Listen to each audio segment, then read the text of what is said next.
Hi everyone, and welcome to Sunday School.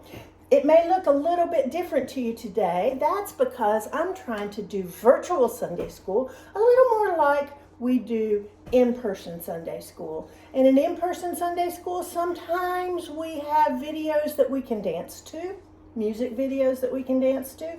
Sometimes, or we always have a story, usually a deep blue Bible story that our friends Asia and Edgar and Kat help us with.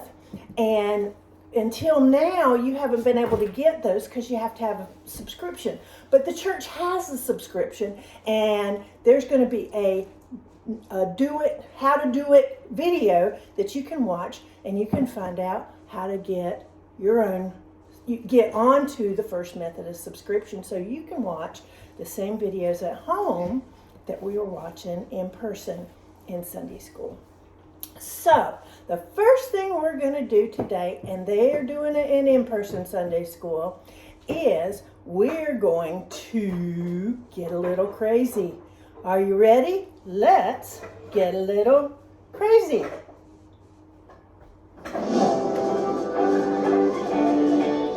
Thanks for watching Life Tree Kids. Come on, clap your hands. Here we go.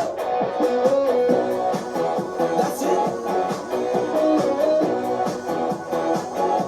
Yeah, we're all in this together and we're having fun. We're here to spread the love of God to everyone. Gonna get a little crazy, yeah, a little wild. Here we go now, come give it a try. Move it to the left now. Move it to the right. Find someone you don't know and give them a high five. Stomp your feet louder. Yeah, you guys are doing awesome. Wave your hands up high. Come on. Find somebody else now and give them a high five. Let's go.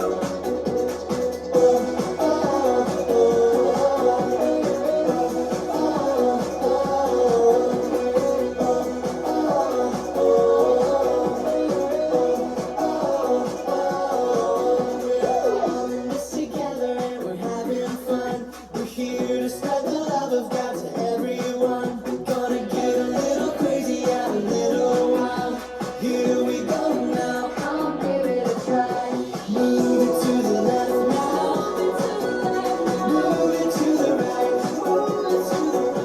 Find someone you don't know and give them a high five. You guys are moving great. Stomp your feet louder. Stomp your feet. Wave your hands up high. Find somebody else now and give them a high five.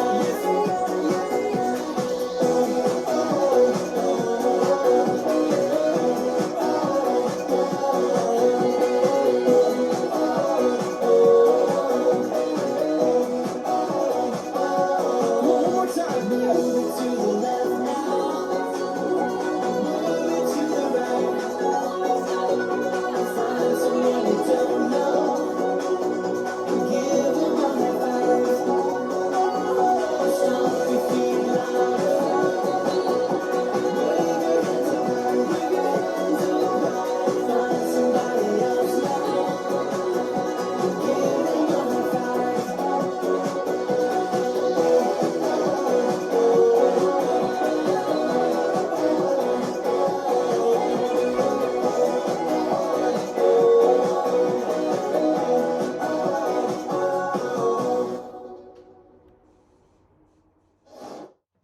I really like that song, didn't you? It's got so much energy, and I was even giving high fives to my daughter, my granddaughter Eliza. She was here giving me high fives during that song. I hope you liked it, and play it again if you like it and learn it, because they're going to be doing it in in-person Sunday School.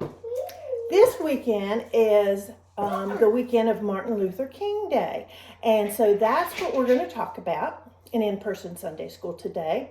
And there is a really great book that all the teachers are going to be reading to their students in all the different Sunday school classes today. And it's called Martin's Big words. And I have someone reading it to you right here because I don't have the book in my hand. So we're going to watch it on the video.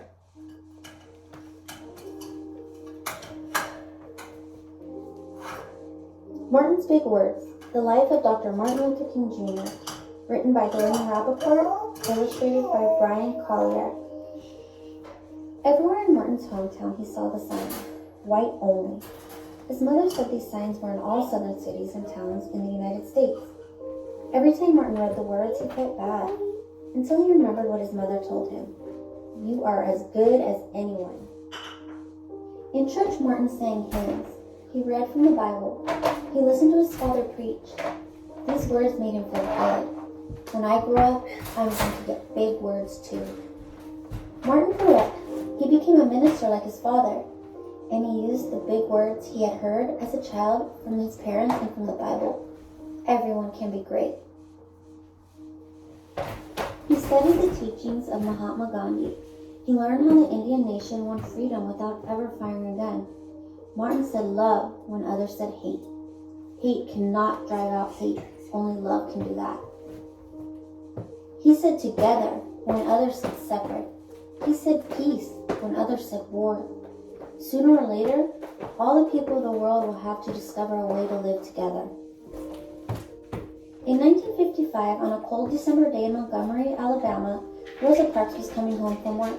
A white man told her to get up from her seat on the bus so he could sit. She said no and was arrested. Montgomery's black citizens learned of her arrest. It made them angry. They decided not to ride the buses until they could sit anywhere they wanted. For 381 days, they walked to work, and school and church. They walked in the rain and cold and in blistering heat. Martin walked with them and talked with them and sang with them and prayed with them until the white city leaders had to agree they could sit down anywhere they wanted. When the history books are written, someone will say there were black people who had the courage to stand up for their rights. In the next 10 years, black Americans all over the South protested for equal rights. Martin walked with them and talked with them and sang with them and prayed with them. White ministers told them to stop. Mayors and governors and police chiefs and judges ordered them to stop, but they kept marching. Wait! For years I have heard the word wait. We have waited more than 340 years for our rights. They were jailed and beaten and murdered, but they kept on marching. Some black Americans wanted to fight back with their fists. Martin convinced them not to, by reminding them of the power of love. Love is the key to the problems of the world. Many white Southerners hated and feared Martin's words. A few threatened to kill him and his family. His house was bombed. His brother's house was bombed, but he refused to stop. Remember, if I am stopped, this movement will not be stopped, because God is with this movement. The marches continued. More and more Americans listened to Martin's words. He shared his dreams and filled them with hope. I have a dream that one day in Alabama, little black boys and black girls would join hands with little white boys and white girls as sisters and brothers. After 10 years of protest, the lawmakers in Washington voted to end segregation. The white-only signs in the South came down. Dr. Martin Luther King Jr. cared about all Americans. He cared about people all over the world, and people all over the world admired him. In 1964, he won the Nobel Peace Prize. He won it because he taught others to fight with words, not fists. Martin went wherever people needed help. In April 1968, he went to Memphis, Tennessee. He went to help garbage collectors who were on strike. He walked with them and talked with them and sang with them and prayed with them. On his second day there, he was shot. He died. His big words are alive for us today.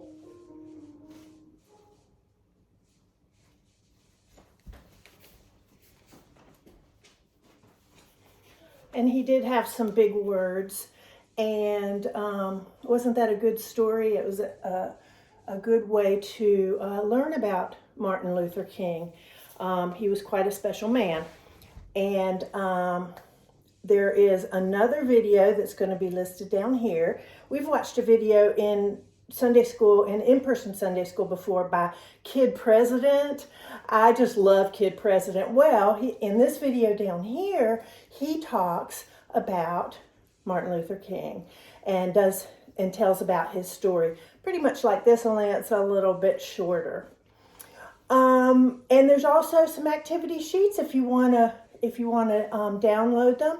If you would rather go by the church and pick some up, Miss Katie has some ready to go, so she would be happy to give those to you and let you work on them at home. Okay. I hope everyone has a very good Martin Luther King Day. And remember, Martin Luther King Day is not a day off. It's a day on. It's a day when we think about being kind. It's a day when we think about being fair. It's a day when we think of ways we can spread love throughout our church and throughout our community. Now let's sing our prayer. May there always be kindness. May there always be fairness. May there always be love and words that are true. May there always be music. May there always be stories. May there always be churches that we can go to. May there always be sunshine. May there always be blue skies. May there always be children